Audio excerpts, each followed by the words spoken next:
Vous vous demandez pourquoi votre corps a tellement envie de sexe? Êtes-vous curieux de savoir pourquoi les pulsions sexuelles sont si fortes? Peut-être que vous avez simplement l'impression que les pulsions ne s'arrêtent pas et que vous vous demandez si votre libido n'est pas typique. Ces pulsions qui alimentent de telles questions et curiosités ne sont pas du tout étranges ou inhabituelles.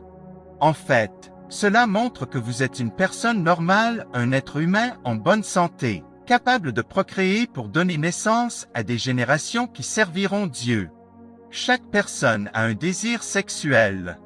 Cela n'est peut-être pas immédiatement identifié comme une libido, mais lorsqu'une personne commence à remarquer des désirs ou des motivations supplémentaires pour attirer le sexe opposé ou un fort sentiment de rechercher l'attention du sexe opposé, c'est à ce moment-là que ces pulsions sexuelles s'activent. La seule catégorie de personnes qui ne peuvent pas ressentir cela sont celles qui sont trop jeunes ou trop vieilles et celles qui sont impuissantes, stériles ou celles qui souffrent de troubles mentaux, physiques, ou un état de santé psychologique qui empêche l'expression de traits ou de penchants sexuels. Maintenant, j'espère que vous constaterez qu'il est tout à fait normal de ressentir ces pulsions. Vous êtes juste un être humain normal qui a des sentiments naturels en vertu de ce que Dieu a créé. Le sexe peut être un sujet à la fois gênant et intéressant, et, à mesure que la maturité d'une personne augmente, il devient un aspect de la vie qui ne peut pas être facilement mis de côté ou ignoré. Le sexe est partout. Une femme enceinte qui marche dans la rue, un mari et sa femme achètent des vêtements pour bébé. Même vous êtes le résultat du sexe et des pulsions sexuelles. Les pulsions sexuelles et le sexe sont à la fois l'art et la science de la façon dont les êtres humains continuent d'exister dans le monde. Savez-vous ce que nous deviendrons si les pulsions et les penchants sexuels de chaque personne sur Terre s'éteignent pour une raison quelconque? En langage scientifique, nous serions devenus une espèce en voie de disparition. Ce n'est qu'une question de temps avant que l'humanité entière ne disparaisse. Seraient-ce alors les animaux qui domineraient la Terre? Eh bien, peut-être. Dieu a créé l'humanité pour qu'elle soit féconde, qu'elle se multiplie pour reconstituer la Terre et la soumettre. Tout cela est possible grâce au sexe et à d'autres facteurs qui assurent la survie, comme la nourriture, le logement, etc. Le sexe est donc un phénomène naturel que Dieu a créé avec sa propre sagesse. Le sexe n'est pas une chose diabolique, mais il peut être manipulé comme n'importe quelle autre bonne chose peut être manipulée ou corrompue. Cependant, chaque croyant doit savoir où tracer la ligne et aussi comment se contrôler afin que quelque chose qui est une bénédiction et un bénéfice ne devienne pas une malédiction ou une chose de destruction. Un bon chrétien doit apprendre à être conscient et responsable de ses pulsions et désirs sexuels, conformément aux principes bibliques établis qui donnent sagesse et instruction concernant la bonne conduite chrétienne. À ce stade, vous ne vous demandez plus pourquoi votre corps veut autant de sexe. Le sexe est naturel, ce n'est pas bizarre. Cependant, le sexe peut devenir pervers et nuisible à l'orientation spirituelle et au bien-être d'une personne, si une personne s'y livre en dehors des limites du mariage. Dieu a ordonné que la sexualité soit appréciée et gérée dans les limites du mariage, et chaque croyant doit veiller à répondre à cette attente. Dans les couples, le sexe n'est pas seulement un moyen de procréation, cela aide également à établir un lien fort entre les couples mariés, ce qui contribue à un lien sain dans une relation. Ce sont toutes les raisons pour lesquelles Dieu a proposé et façonné le sexe dans le cadre du mariage. Genèse 2, 24 dit à cause de cela, l'homme quittera son père et sa mère, il s'attachera à sa femme, et tous deux ne feront plus qu'un. Dieu a vu que l'homme était seul dans le jardin et a décidé de lui donner un compagnon afin qu'il ne fasse qu'un pour accomplir le mandat de Dieu. Cela signifie-t-il que le sexe lui-même est le but ultime du mariage? Pas vraiment. Le sexe remplit une fonction importante dans le mariage, mais ce n'est pas la principale motivation ou le principal objectif. Il peut y avoir des moments dans un mariage où les couples peuvent convenir de jeûner ou de rester sans relation sexuelle afin de poursuivre l'intimité avec Dieu. Est-ce que cela ferait échouer le mariage? Non, ça ne devrait pas. Prenons par exemple un homme marié qui cherche à avoir des relations intimes avec sa femme et celle-ci, pour une raison compréhensible, ne consent pas aux relations sexuelles à ce moment-là. Quelle sera la prochaine chose qui va se produire? L'homme va-t-il chercher un autre moyen par lequel il peut satisfaire son pulsion sexuelle? La bonne réponse à cette question est non, car cela équivaudrait à un adultère ou à une immoralité, qui est un péché contre Dieu. Ici encore, nous retrouvons la nécessité de la vertu spirituelle de la maîtrise de soi, même au sein d'un mariage. Les deux parties dans un mariage doivent se servir et se soutenir mutuellement, dans l'amour, la confiance et la camaraderie.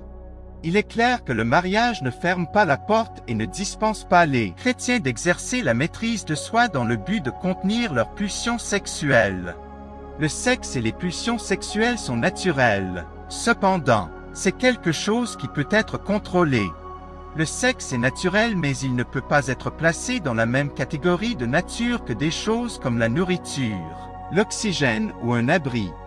Le sexe n'est pas quelque chose qui doit être satisfait ou traité comme une question de vie ou de mort, car la maîtrise de soi peut être appliquée dans le but de se garder sain dans un service raisonnable envers Dieu.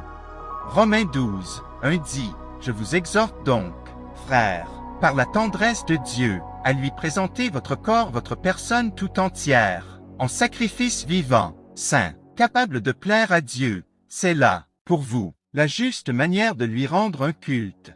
Un être humain ne peut pas survivre en restant sans nourriture ni au pendant de longues périodes, mais ce n'est pas un fait que rester sans relation sexuelle mènera à la mort. Ainsi, même s'il existe des pulsions sexuelles, un croyant célibataire est censé maintenir la chasteté en faisant le nécessaire. Le contraire équivaudrait à de l'immoralité sexuelle. Chaque croyant, célibataire ou marié, doit apprendre à contrôler son corps car cela est conforme à la volonté de Dieu que son peuple reste saint et sanctifié. Il n'y a pas de moyen plus rapide et plus efficace d'être consacré à Dieu que de garder son corps sans relation sexuelle. Cela est saint et acceptable aux yeux de Dieu, car cela permet aux croyants de grandir dans l'intimité avec Dieu. Le problème ou la tentation qui affecte négativement la pratique du respect de soi est le fait qu'il existe de nombreuses influences différentes qui poussent les gens vers le péché et l'immoralité. Ce n'est plus une nouveauté que le monde dans lequel nous vivons n'est pas conçu pour convenir à un croyant chrétien soucieux de défendre les principes de la foi chrétienne. De la musique au film en passant par les réseaux sociaux comme Facebook, YouTube, Instagram, TikTok ainsi que les sites pour adultes sur Internet, la tentation du sexe est partout. La conscience générale ou laïque actuelle à propos du sexe n'encourage pas ouvertement la chasteté, car il semble que la plupart des gens soient intéressés à explorer les options et les activités sexuelles. Dans les années précédentes, la prostitution ou l'immoralité sexuelle était un énorme tabou recherché en secret. Cependant, ce n'est pas le cas actuellement. La plupart des films à succès comportent des scènes tentantes et de nombreux artistes populaires glorifient le sexe dans leurs chansons. On dit souvent que le monde tourne autour de l'argent, du pouvoir et du sexe, et ceux qui sont considérés comme des célébrités sont ceux qui idolâtrent ces choses d'une manière ou d'une autre. Certaines personnes qui se disent chrétiennes ou prétendent servir Dieu se laissent emporter par ces tendances sans savoir que tout cela fait partie de la théâtralité et des stratégies du diable pour corrompre toujours plus le monde, afin qu'il puisse amener le plus grand nombre de personnes à passer toute leur vie et leur existence éternelle dans les ténèbres, où ils sont séparés de la portée de Dieu. La convoitise sexuelle et l'immoralité sont devenues flagrantes et ont perdu leur nature subtile et leur présence dans le monde d'aujourd'hui. La plupart des jeunes d'aujourd'hui qui ne sont pas enracinés dans la vérité de l'Évangile finissent par se retrouver coincés dans l'immoralité et dans diverses formes de convoitise sexuelle. Ils ont perdu toute vertu de maîtrise de soi et ils n'ont plus aucun contrôle sur leur volonté. Ils sont comme des esclaves zombies qui se sont liés au plaisir sexuel, ce qui leur a fait perdre toute leur valeur et leur estime de soi. Tout croyant qui a l'intention de durer longtemps au service de Dieu et d'exercer sa domination sur la terre comme Dieu a créé son peuple pour le faire, doit fuir les plaisirs des péchés sexuels et de l'immoralité. Lorsque des relations sexuelles ont lieu en dehors du mariage, cela ne fait pas partie de la volonté de Dieu et rien de bon ou de positif ne peut en résulter. L'immoralité sexuelle a des conséquences très lourdes, notamment le relâchement spirituel, les liens spirituels avec des maris ou des épouses spirituelles, les liens d'âme avec la mauvaise personne, les maladies et infections sexuellement transmissibles, etc. La perte ultime liée au péché sexuel est l'impuissance spirituelle, car seuls ceux qui sont intimes avec Dieu grâce à la consécration peuvent accueillir sa présence tangible. Maintenant que nous sommes informés et conscients que nos sentiments et nos pulsions sexuelles naturelles nous laissent tenter d'avoir des relations sexuelles ou d'autres actes sexuels, nous devons prendre toutes les mesures nécessaires pour garantir que nous ne nous livrons pas au péché sexuel. Nous comprenons également ce que Dieu attend de nous, c'est-à-dire que nous soyons chastes et saints à son service, ce qui signifie que nous ne devons pas laisser de place au sexe, sauf si cela se fait uniquement dans le cadre du mariage. Les personnes célibataires doivent apprendre à supporter l'impatience et à maîtriser leurs pulsions sexuelles, car ces pulsions sexuelles ne peuvent pas être naturellement supprimées ou éjectées du corps. Les pulsions sexuelles ne sont pas non plus quelque chose dont il faut avoir honte ou quelque chose dont on se sent coupable. Les chrétiens célibataires doivent cependant réussir à éviter le péché sexuel ou l'immoralité en exerçant une discipline sur leur corps et en le soumettant. Dans 1 Corinthiens 9, 27, l'apôtre Paul dit « Mais je traite durement mon corps, j'en fais mon esclave, pour éviter qu'après avoir proclamé l'Évangile à d'autres, je sois moi-même disqualifié. » Paul met l'accent sur la responsabilité que tout croyant célibataire doit assumer consciencieusement. Il s'agit d'une pratique courante en vertu des principes bibliques de base et c'est exactement ce qui plaira certainement à Dieu. Tout ce qui fait le contraire ne plaît pas à Dieu et ne le glorifie pas d'une manière ou d'une autre, mais crée une faille dont le diable peut profiter avec succès. Le sexe n'est pas le seul moyen d'accéder à la gratification sexuelle ou à la satisfaction des pulsions sexuelles. Les indulgences immorales comme la pornographie et la masturbation sont également des moyens par lesquels une personne peut satisfaire son désir sexuel. Ces actes lubriques ne doivent pas être commis par un croyant car cela va à l'encontre de la volonté et du dessein de Dieu. La pornographie est nocive pour le cerveau et la masturbation est 2 fois plus nocive. Ces vices ne sont que égoïstes et peuvent amener une personne à avoir un esprit qui objective les autres ou les perçoit comme des jouets ou des objets sexuels. Aucun lien réel ne peut être établi avec ces actes, et ils ne font qu'accroître la culpabilité et la honte chez la personne qui s'y livre. Ce sont aussi des terrains fertiles pour les démons s'adonnant à la pornographie ou à la masturbation, car la satisfaction sexuelle est une perversion et le plaisir obtenu de ces actes ne dure qu'un instant. Leur indulgence conduit également à la solitude et à une érosion de la volonté personnelle et de l'estime de soi chez une personne. N'oubliez pas qu'en tant que chrétiens, nous devons toujours garder notre cœur et nos yeux de voir le mal, car c'est ce qui nous empêche de tomber dans les tentations alimentées par nos propres désirs. Proverbe 4, 23 dit, « Par-dessus tout, veille sur ton cœur, c'est de lui que jaillit la vie. » Les actes homosexuels ou gays doivent également être évités car ils sont très éloignés du dessein et du dessein de Dieu. Chaque croyant doit reconnaître que Dieu a marqué son peuple d'un sceau du Saint-Esprit qui habite à l'intérieur, faisant ainsi de notre corps un temple pour le Dieu vivant, que nous devons garder saint et sanctifié. 2 Corinthiens 6, 16 dit, « Quelle entente y a-t-il entre le sanctuaire de Dieu et les idoles? Nous, en effet, nous sommes le sanctuaire du Dieu vivant, comme Dieu l'a dit lui-même, « J'habiterai et je marcherai parmi eux. Je serai leur Dieu et ils seront mon peuple. » Nous devons cultiver une relation avec le Saint-Esprit et être ouverts à son leadership à tout moment. C'est ainsi que nous fuyons la tentation alors que les désirs de notre cœur changent pour devenir en harmonie avec le Saint-Esprit.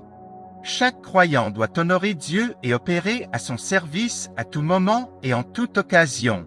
Nous ne devons pas donner de chance au péché sexuel car cela ne nous apporte aucun bien spirituel.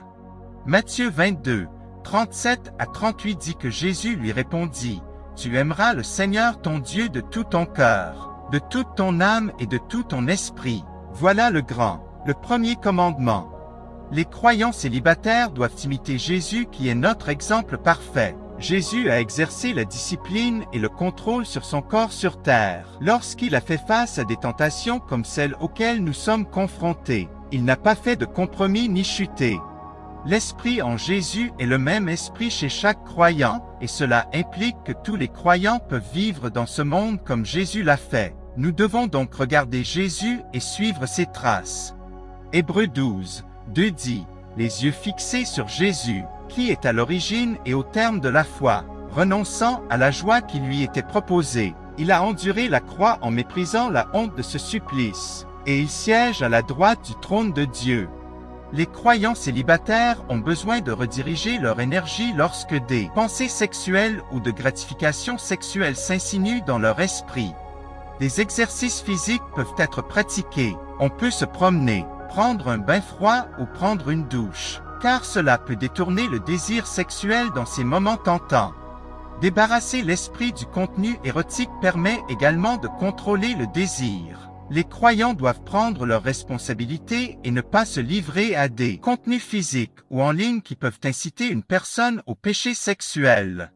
Nous laisse prier. Père Céleste, nous te remercions pour ta parole. Aujourd'hui, nous sommes reconnaissants de la manière dont vous êtes intentionnel envers notre bien-être naturel, physique et spirituel. Nous savons que tu veilles constamment sur nous pour nous empêcher de tomber dans les tentations, et nous espérons toujours que nous trouverons grâce à tes yeux, tant que nous gardons tes préceptes et marchons dans ta lumière. Apprends-nous, Seigneur, à te plaire dans tout ce que nous faisons et particulièrement en ce qui concerne le sexe et nos pulsions sexuelles. Par ton esprit, inspire-nous à marcher dans le fruit de la maîtrise de soi. Donne-nous la grâce de garder nos corps comme un temple saint pour toi et délivre-nous de tout esprit impur ou démon qui cherche à pervertir nos cœurs et à s'emparer de nos esprits. Soyez notre berger, Seigneur, et nous serons vos douces brebis qui connaissent votre voix douce et votre instruction ferme. Aide-nous, Seigneur, à ne pas être faibles dans l'exercice de la discipline. Enseigne-nous tes voies et garde nos pieds fermes dans le chemin de la justice afin que nous ne soyons pas trompés et aillent dans la mauvaise direction. Aidez les personnes qui recherchent un partenaire et une âme sœur à trouver la chair de leur chair et l'os de leurs os. Donnez aux célibataires un partenaire qui comprend la vertu de la sainteté et aidez les couples qui sont déjà dans les limites du mariage à dispenser leurs pulsions sexuelles avec sagesse et dévotion, afin qu'il n'y ait pas de place pour les conflits ou l'infidélité. Aide-nous, Seigneur, à marcher selon les préceptes de l'esprit et non selon les préceptes de la chair. Puissions-nous ne pas être des ouvriers d'iniquité ou des auteurs d'activités sexuelles honteuses. Protège-nous du diable qui cherche toujours à profiter de nos moments d'inattention et combat pour nous lorsqu'il cherche à provoquer notre chute. Enseigne-nous à être comme Jésus en tout et en toutes circonstances. Aide-nous à imiter ton cher Fils afin que nous puissions devenir des enfants qui te plaisent. À toi et à toi seul. Par-dessus tout, donne-nous, Seigneur, de t'aimer de tout notre cœur, de tout notre esprit et de toutes nos capacités afin que nous puissions devenir des enfants fidèles de lumière. Aide-nous à enseigner aux autres, par nos actions, à être chastes et saints dans toutes nos affaires et relations. Aide-nous à être spirituellement éveillés, alertes et enthousiastes à propos de notre service envers toi et garde-nous brûlants du feu du Saint-Esprit. Aide-nous à ne pas pécher et aide-nous à ne pas faire pécher les autres. Fais de nous des catalyseurs de ta sainteté et des instruments d'intimité et d'adoration. Donne-nous la grâce d'habiter en toi d'une manière honnête et sincère. Aide-nous, Seigneur, à ne pas hésiter à brandir le drapeau de la foi. Apprends-nous à respecter ta parole et à la respecter avec sérieux et vigueur. Aide-nous à ne pas prendre ta parole pour acquise. Donne-nous des amis pieux qui ne nous feront pas honte de garder la foi en Christ. Donne-nous des amis qui soient des collaborateurs qui comprennent les vertus de l'esprit et sont prêts à exprimer les valeurs du royaume. Donne-nous le pouvoir de te servir et de te rendre fiers au nom de Jésus. Amen.